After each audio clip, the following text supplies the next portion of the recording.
The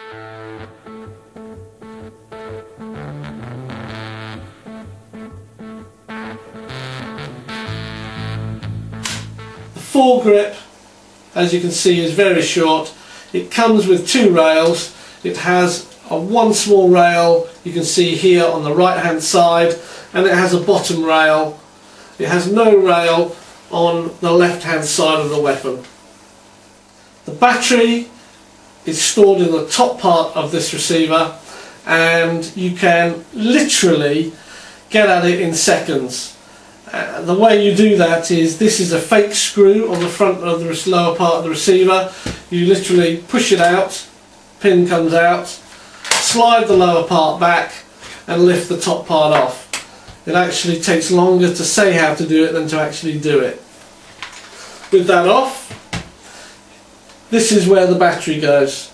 Now, it's made for an 8.4 volt mini type battery, and it will only just fit in there. It's a tight squeeze. The battery does press up against this end here and here.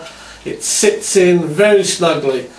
What's crucial is that the wire coming from the battery is not too long, because otherwise there is too much wire and you can't get this back on. But the battery is a snug fit, as I said, but it sits in there very nicely. You can then pop this top on, slide this bottom bit forward, take your pin, push it through, just make sure they're aligned, job done. Literally 15 seconds, 30 seconds if you fiddle around with the battery to change it. Coming up to the front end here, we have our forward iron sight with this black plastic vane in it. These are not adjustable. They have moving parts on it, but they don't actually do anything. They're fairly accurate. You line up through here, as long as you've got your elevation and windage correct here. Line up with the vane in here and blast away. Fake gas recoil system here, doesn't do anything. You can push it and turn it if you really want to, but it's just for show. And of course on the end I have had to put a Tokyo Marui velocity reducer. The reason being is that I have had this chronoed and it comes in hot for the urban site I wish to use it at. We'll take a look at those chronos right now. I'll wait here. When you finish watching, come back. 363.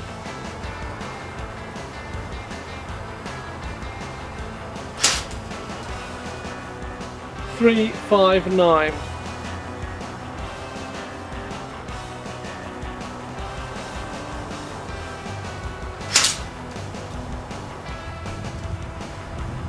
362.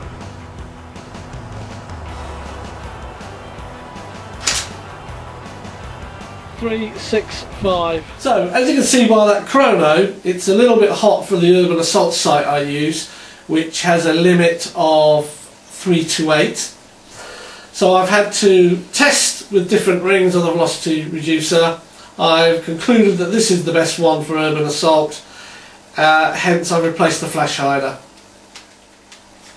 The magazine it comes with is this clear plastic high cap. It's 160 rounds once wound on, so you can put 150 in there, wind it on, 10 of them will go up the feed, and then you can load another 10 in if you really have to. So really load it up, 150 odd rounds, which is not a great deal. It's more like a mid cap than a high cap. So these mags come with notches on and little pockets moulded into them, and you can match the notches with the pockets and join the mags together. These are not the same mags that the G36 uses, so they can't be used in it. They are specifically SG 551, 552, 550 mags. So as you can see, you've got a mag in there. They've got a little well cut out for the other mag to sit next to it. You could possibly have another one on this side. I wouldn't go more than 3. When the particular mag in use is empty, it's a question of removing it, moving the mags over and putting the next full one in. Very handy, very quick change. saves messing around with your assault vest, pulling things out of pouches. The problem with this is, of course, is that once it's used, it's a little bit bulky. You can get them into drop bags like this, or you can just separate them and drop them in. But in pouches, I found it impossible to have a pair like this in a single pocket in a pouch. It may be just the type of assault vest I use. So I tend to keep them single like this in the pouches and have a double or treble mag in the weapon ready for use. So there you have the Jingong SG552.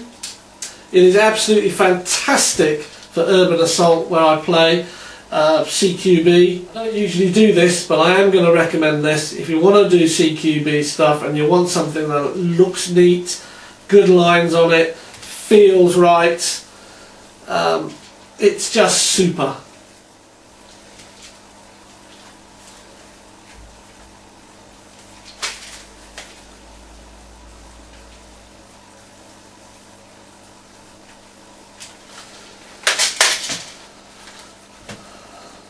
So thanks for watching.